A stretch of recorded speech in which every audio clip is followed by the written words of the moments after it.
sahabat, para trainer dan para pembicara publik. Apa kabar hari ini? Jumpa lagi dengan saya, Hari Sebagian. Hari ini saya akan membagikan 10 tips singkat bagi Anda para pembicara dan trainer agar training Anda berjalan dengan baik, memberi hasil yang lebih kuat dan luar biasa.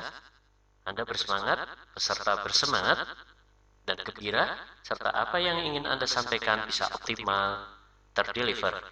10 tips ini adalah hal yang paling penting jika Anda ingin menjadi pembicara maupun trainer, bisa dalam acara training, seminar, workshop maupun acara-acara seremonial, termasuk di dalamnya memberikan sambutan dan pengarahan-pengarahan. No worry, saya akan membuatnya singkat, padat. Selamat menyimak dan mempraktekkan.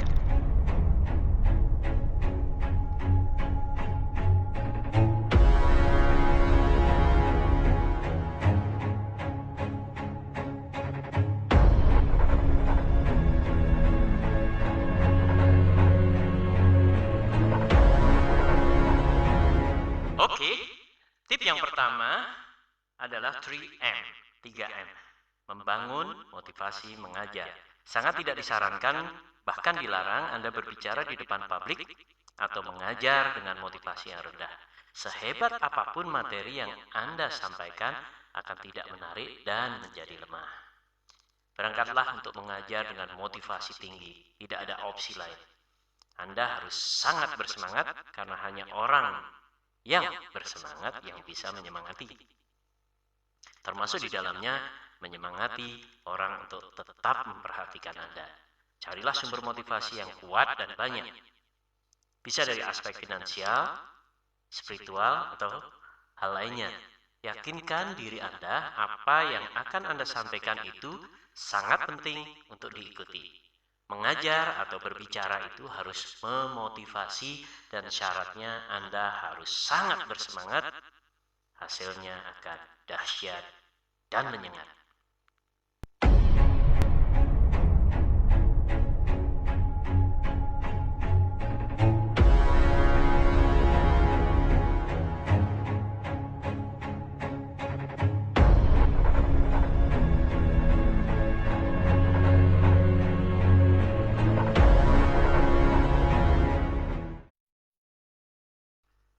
Tips yang kedua, kenali audiens Anda. Anda harus memiliki bayangan berapa orang yang akan hadir, siapakah mereka, dari level apa saja, apa pekerjaan dan tugas-tugasnya. Anda harus meraba ekspektasi mereka yang hadir dalam training Anda atau seminar Anda. Kalau dari sebuah institusi atau perusahaan tertentu, kenali perusahaannya, apa produknya, apa aktivitasnya. Kunjungi websitenya, baca dengan baik informasi-informasi yang ada di dalam website tersebut, termasuk jajaran direksi, nama-namanya, dan juga jika perlu harga sahamnya jika sudah go public. Jadi Anda bisa bicara, ngobrol soal harga saham. Bekal pengetahuan yang cukup mengenai informasi audiens akan jauh lebih baik dan lebih mengena apa-apa yang akan Anda sampaikan, termasuk di dalamnya untuk mengambil contoh-contoh kasus dan juga istilah-istilah khusus dalam sebuah organisasi. Semakin komplit, semakin bagus. Walau tidak menutup kemungkinan ada hal-hal yang tidak begitu penting. Sekali lagi, lakukan riset audiens Anda, jumlah jabatan atau level, ekspektasi, job description, usia, dan tidak kalah pentingnya rundown acara, sehingga Anda bisa menyesuaikan kondisi mentalitas maupun fisik peserta. Pengetahuan Anda sebagai pembicara dan trainer akan audiens akan memberikan impresi positif. Anda akan terlihat menguasai masalah sekaligus memberi kesan sangat serius menyiapkan materi untuk mereka.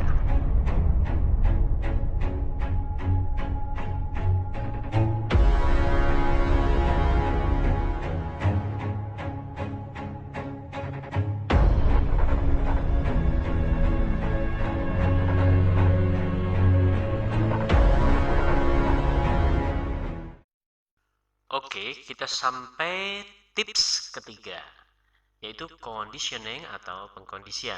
Ibarat mau naik pesawat, maka sebagai trainer juga harus menyiapkan atau mengkondisikan peserta siap-siap untuk terbang. Pikiran peserta bisa saja masih di mana-mana, entah masih lelah dari perjalanan, masih punya masalah dalam pekerjaan, hadir karena disuruh atasan, blocking, malas, ogah-ogahan, merasa tidak memberi manfaat, dan banyak lagi pikiran negatif lainnya. Untuk itu perlu dikondisikan agar mereka semangat dalam belajar. Belajar itu keren, usai training akan memberi manfaat bagi dirinya, tentu juga bagi perusahaan, terbuka pikirannya menerima masukan, siap dan mau mengikuti dengan senang hati. Bisa menggunakan musik semangat untuk menyemangati, bisa juga menggunakan musik-musik Benyamin Sueb kalau kita ingin kondisikan relax, fun, bisa dengan pernyataan-pernyataan untuk membuka pikiran, termasuk juga memberi apresiasi dan aplaus untuk mereka yang hadir. Bisa saja misalnya pernyataan bahwa orang yang cerdas mudah terinspirasi. Mudah-mudahan kita akan mendapatkan banyak inspirasi dalam sesi training, atau bisa mengatakan ilmu itu bagaikan air yang mengalir ke tempat yang lebih rendah. Maka orang-orang yang rendah hatinya akan mudah menerima ilmu, sehingga mereka merasa bahwa hadir di training Anda tidak merasa dipinterin atau apapun, tapi mereka memang orang-orang keren, orang-orang yang cerdas, orang-orang yang rendah hati, sehingga belajar itu memang keren. Banyak cara dalam pengkondisian ini, saya tidak akan bahas secara detail, namun Anda, sahabat, trainer, dan pembicara harus menyadari bahwa fase ini memegang peran penting untuk suksesnya training Anda.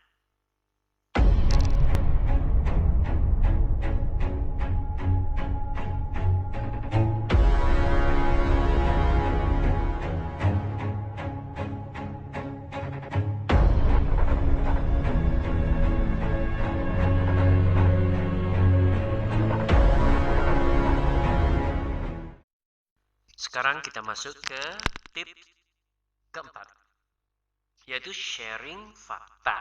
Sharing fakta menduduki peringkat terpenting dalam presentasi, bicara maupun training. Sharing fakta adalah hal yang sangat kuat untuk meyakinkan hal-hal yang ingin kita sampaikan. Sebagai trainer atau pembicara, sahabat haruslah pandai-pandai menghadirkan fakta di dalam kelas, sehingga mereka tidak bisa mengelak lagi dan menolak lagi. Mereka akan setuju dan meyakini apa yang kita sampaikan itu benar. Sharing fakta itu bisa dengan menghadirkan contoh-contoh pembuktian sesuatu konsep atau pemikiran dengan menggunakan video, menggunakan permainan-permainan, dan banyak lagi cara-cara yang bisa menghadirkan fakta di dalam kelas. Jadi, lengkapilah materi-materi Anda dengan mengungkapkan dan menghadirkan fakta. Ini akan sangat kuat dan tidak akan mendapat penolakan. Anda mungkin mengajarkan jujur, maka hadirkan faktanya.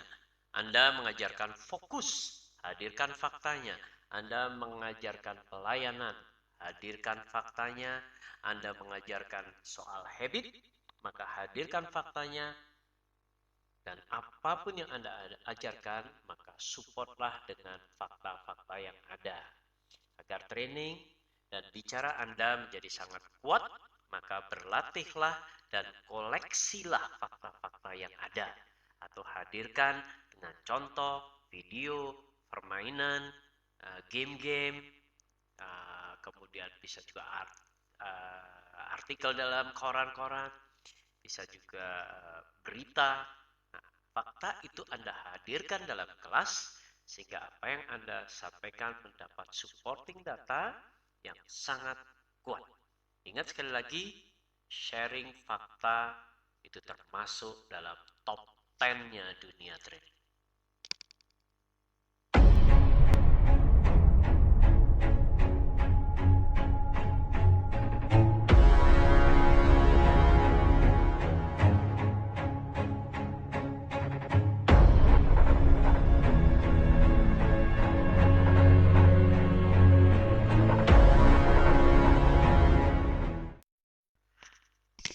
Tips yang kelima adalah memberi solusi. Memberi solusi adalah inti dari pelatihan, seminar, training, ceramah, dan juga workshop. Training tanpa memberi solusi atas permasalahan yang terjadi pada peserta tentu akan menjadi training kosong. Inti dari sebuah training adalah solusi-solusi yang Anda tawarkan dan ajarkan. Hal-hal lain adalah sarana dan tools untuk membuat training menjadi lancar dan menarik serta efektif. Namun, solusi adalah inti permasalahan dan jantungnya training yang terpenting. Kalau dalam training ada design and delivery, itu pun hanya tools, sarana, cara agar solusi ini bisa diterima dengan segera diterapkan. Jadi, apa solusi yang Anda tawarkan?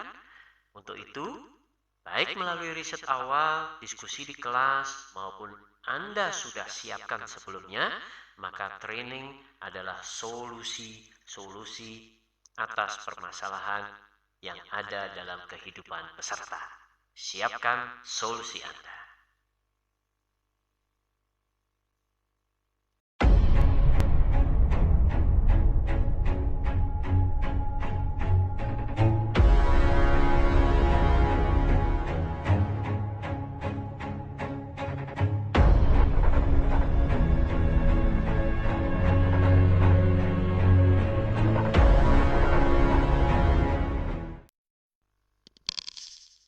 Tips yang ke-6 adalah humor. Karena manusia lebih senang di-entertain dibanding di-educate, maka training tidak boleh kering tanpa humor. Banyak yang masih salah mengerti kalau humor itu seakan-akan tidak memiliki fungsi lain selain menghibur. No, salah besar. Humor memiliki kekuatan untuk menguatkan pemahaman, menguatkan materi. Selain itu juga menjaga stamina trainer dan peserta. Dan tidak kalah pentingnya, Anda bisa hemat biaya karena tidak perlu menyediakan ambulans. Kalau Anda khawatir peserta gegar otak karena terjatuh saat training Anda yang sangat membosankan. Hemat kan? Shh, ada satu lagi. Humor itu bisa membantu Anda disenangi dan diminati. Bagi Anda trainer profesional, tentu tidak akan melewatkan tools luar biasa yang satu ini. Humor is super powerful. Belajarlah untuk membuat humor dalam training Anda. Dan humor yang baik adalah yang nyambung dengan materi. Pengen belajar berhumor? Saya akan membahasnya dalam Creating Hahaha, seminar sehari yang banyak sekali memberi tips berhumor bagi pembicara dan trainer. Siapapun bisa berhumor, bahkan semakin serius Anda, semakin lucu jadinya. Coba Anda bayangkan kalau Pak Susilo Bambang Yudhoyono mengatakan, "Cius, mie apa?" Pasti lebih lucu kan?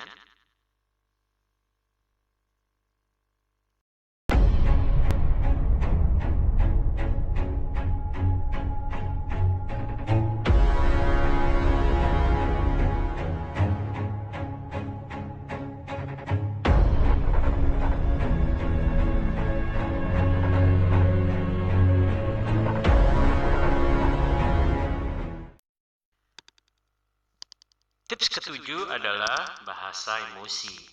Menggunakan bahasa yang lebih menyentuh tentu akan jauh lebih membekas.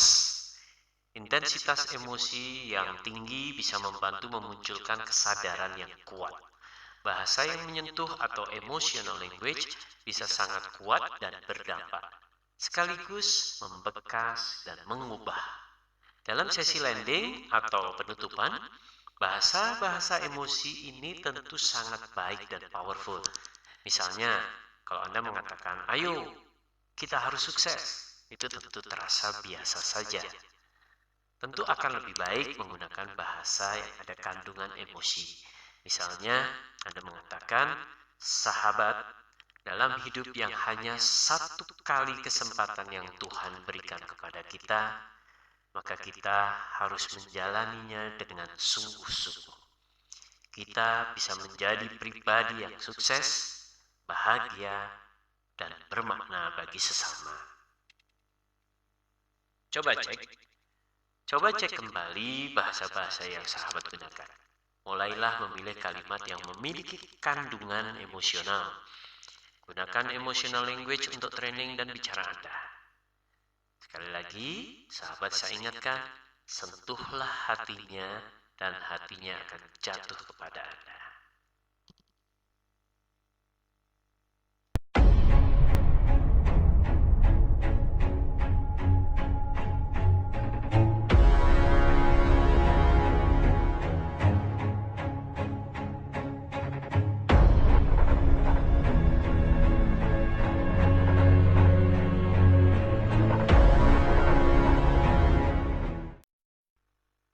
Tips yang kedelapan adalah tempat dan peralatan, atau orang suka memanggilnya atau menamakannya logistik ya. Jika Anda boleh menentukan, maka pilihlah tempat yang baik sesuai dengan desain dan gaya penyampaian Anda. Pilihlah tempat yang sesuai dan cocok dengan metode training yang Anda bawakan. Jika Anda hanya diundang sebagai trainer dan tempat ada ditentukan oleh audiens atau customer Anda, maka berikan masukan-masukan bila memungkinkan ya. Misalnya lokasi, Anda bisa kasih saran-saran ya. Misalnya kalau dalam bentuk outbound, mungkin Anda punya pengalaman lokasi yang cocok, jumlah peserta yang sesuai ya. Kemudian bisa kapasitasnya berapa, peralatan yang dipakai, distorsi dengan acara sebelah ya. Seringkali Anda menemukan hotel yang hanya disekat sehingga suaranya bisa tembus ke ruangan sebelah. Dari dalam training bisa menjadi pesaing. Kemudian sound system, LCD, screen, mikrofon. Kalau Anda sering bicara bergerak, sangat lincah, mungkin Anda butuh wireless, pastikan ada wireless di sana. Nah, pastikan semua yang Anda butuhkan tersedia dan baik adanya. Begitu juga mengenai layout ruangan, sesuaikan dengan kebutuhan Anda. Mungkin training sahabat butuh banyak menulis, pastikan ada meja dan alat tulis, atau sebaliknya, jika butuh banyak gerak dan interaksi, maka pastikan ruangannya sesuai dengan kebutuhan Anda.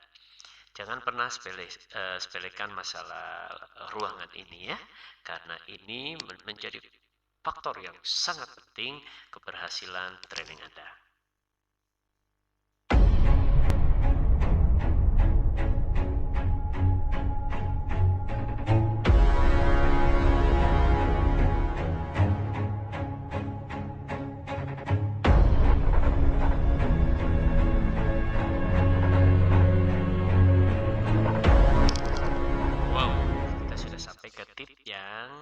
Ke-9, 90% trainer dan pembicara dewasa ini menggunakan PowerPoint. PowerPoint sangat berguna untuk membantu peserta tetap fokus, bisa memahami, dan juga untuk menampilkan hal-hal yang penting untuk Anda sampaikan. Perkembangan teknologi membuat PowerPoint begitu rupa, bahkan sekarang jauh lebih powerful. Bisa untuk insert lagu, menampilkan video, dan berbagai animasi.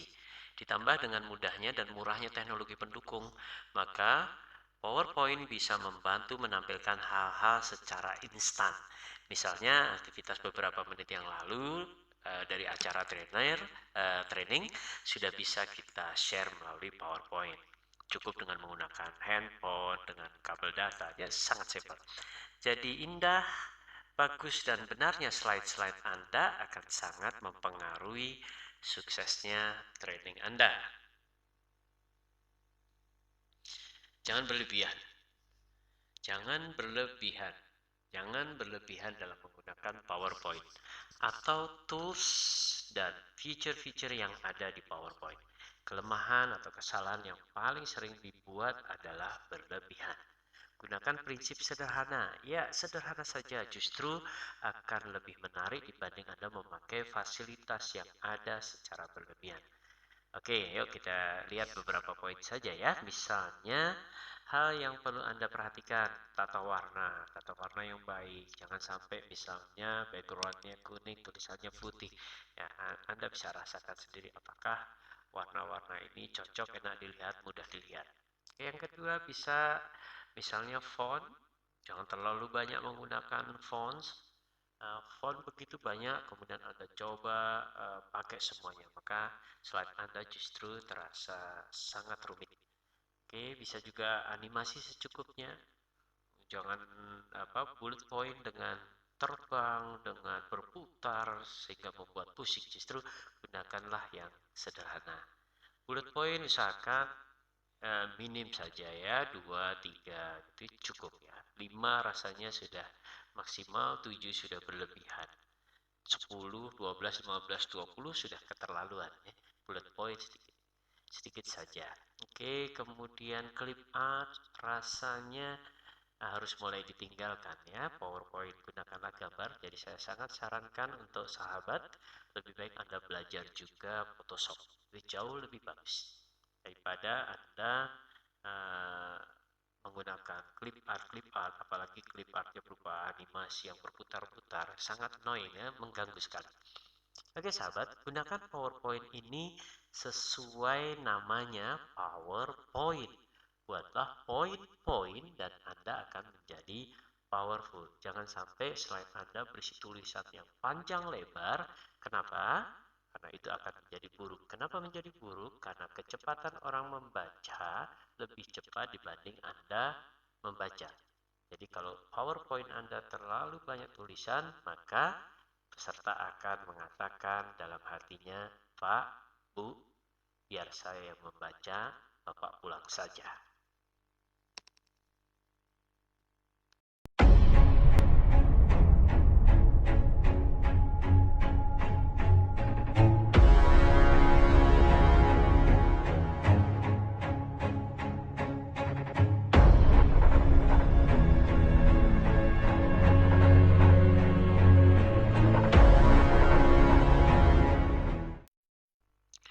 Dan tip yang ke-10 yaitu belajar. Sungguh belajar adalah top 10-nya trainer dan pembicara. Belajar itu menjadi sangat penting. Jika Anda mengajar sekali, Anda baiknya belajar 10 kali. Sahabat saya Andreas Hareva mengatakan orang yang berhenti belajar akan kehilangan haknya untuk mengajar. Tanpa belajar, maka jelas-jelas ilmu yang akan Anda ajarkan itu adalah ilmu yang rusak. Apalagi misalnya sahabat yang mengajarkan hal-hal yang sifatnya teknis. Bagaimana mungkin di zaman sekarang Anda mengajarkan pemrograman komputer under DOS misalnya?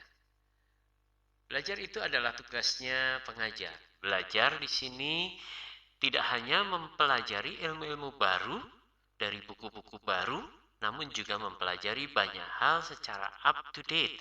Jika Anda trainer atau pembicara di bidang bisnis, maka mata dan kepala harus terbuka lebar untuk hal-hal baru.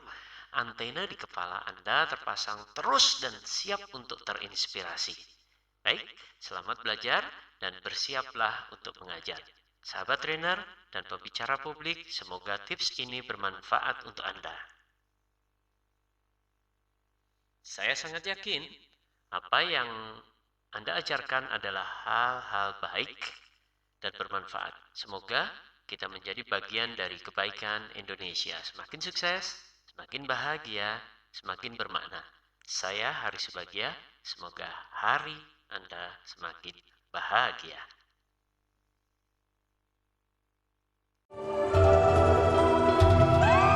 One time.